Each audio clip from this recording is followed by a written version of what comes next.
Secondly, on Andhra, there are no grants but only loans, that too from multilateral agencies. So basically, dollar loans will be given to Andhra Pradesh, which future generations will have to pay back with interest. There was also another sweeping statement. Grants for backward regions of Rayalaseema, Prakasam and North Coastal Andhra, as stated in the Act, will be provided. I looked in the entire demand for grants with a tooth comb, with a microscope. And I looked at the expenditure budget. Nothing was provided anywhere. I don't see the intelligent people of Andhra being fooled by this. Priority 4, manufacturing and services. The finance minister has devoted an entire section on how MSMEs are a priority. I believe her. Yes, it should be a priority. But I'm very confused. Most medium and small enterprises are either proprietorships or partnerships. Madam, can you please explain why these proprietorships and partnerships are taxed at higher rates than companies? This makes no sense. Is the A-team the only businesses who are sending truckloads and tempo loads? MSMEs are not sending. Is that the problem? And also the government needs to get rid of the bizarre 29A of the Insolvency and Bankruptcy Code, because it is killing companies that are in trouble. It does not allow promoters to propose a resolution plan. As long as we have this code, promoters cannot propose a resolution plan. We need to get rid of this. Priority 5 in the finance minister's speech, urban development. The Prime Minister had said every citizen will get a house by 2022. We are now in 2024 and we are still making allocation for 3 crore more houses. Yes. Can you please tell us how many more houses we need and when it's going to be done? Let's get this over with. 2047.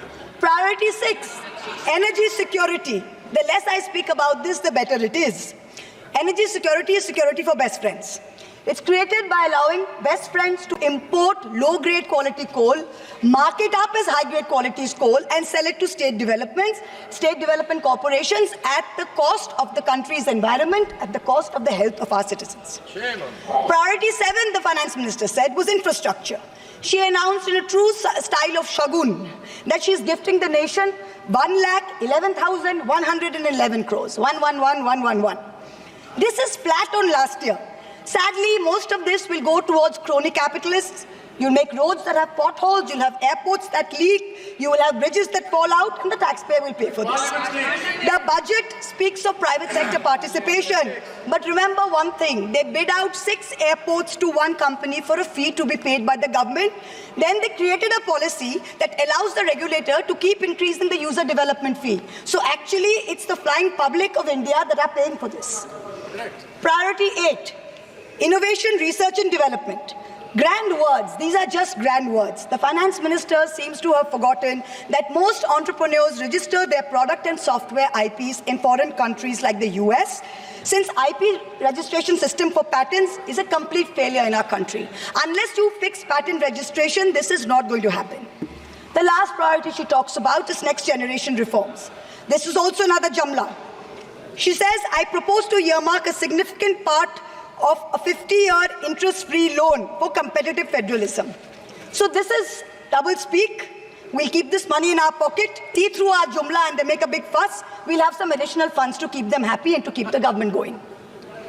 Finally, I have to mention one interesting fact, and I hope that the Treasury benches will have the patience to hear me out. Please. I wholly agree with the Finance Minister on one thing. The budgets for the CBI and the ED have been reduced this year. And I was wondering why. Is it because the voters didn't like the fact that you were using the CBI and the ED to go after the opposition and file fake affidavits? Or is it because you have outsourced the CBI and the ED completely to a businessman in Ahmedabad who's controlling the whole thing? Why have you reduced it? Number one, the former Maharashtra Home Minister highlighted how BJP leaders and agencies have threatened him to filing a fake affidavit.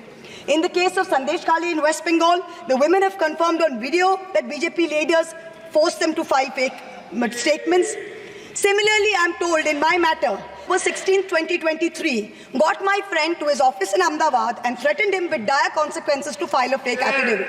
Filed the fake affidavit and forced him to sign it.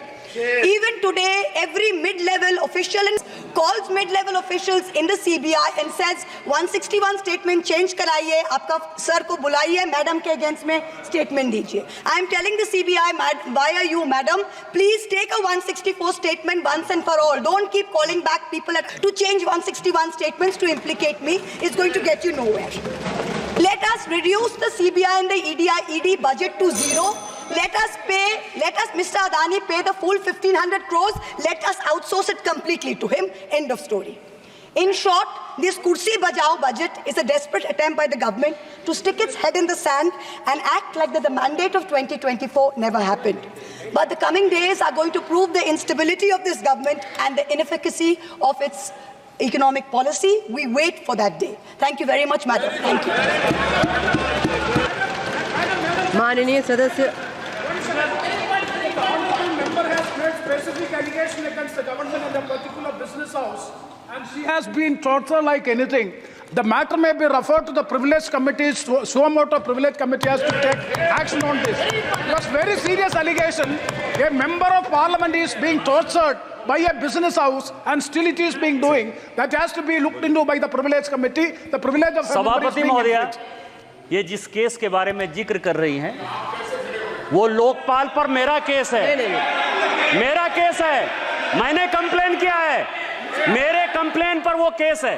वो मामला सब जुडिस है, उसको CBI और ED investigate कर रही है, और इसीलिए इस सदन में नो क्या, ये मेरा केस है, लोकपाल पर मैंने जो है कंप्लेन किया हुआ है, और ये केस मेरे ऊपर है, इसीलिए मैं यहाँ बैठा हुआ हूँ।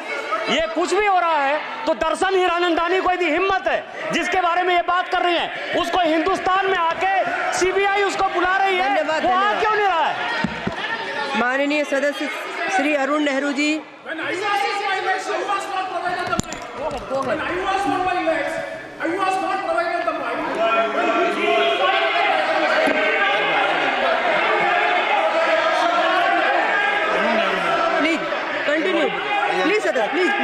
प्लीज माननीय सदस्य, प्लीज अरुण नेहरू जी, माननीय सदस्य,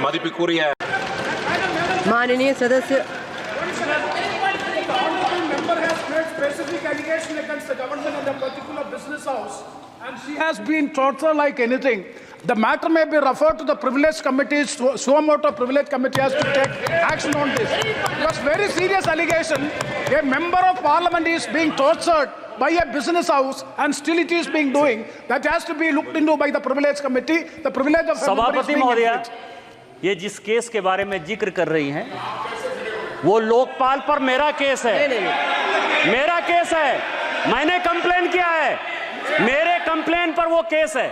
वो मामला सब जुडिस है, उसको सीबीआई और ईडी इन्वेस्टिगेट कर रही है, और इसीलिए इस सदन में नो क्या, ये मेरा केस है, लोकपाल पर मैंने जो है कंप्लेन किया हुआ है, और ये केस मेरे ऊपर है, इसीलिए मैं यहाँ बैठा हुआ हूँ।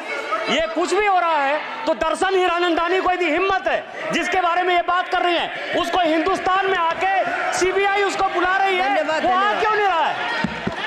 माननीय सदस्य श्री अरुण नेहरू जी।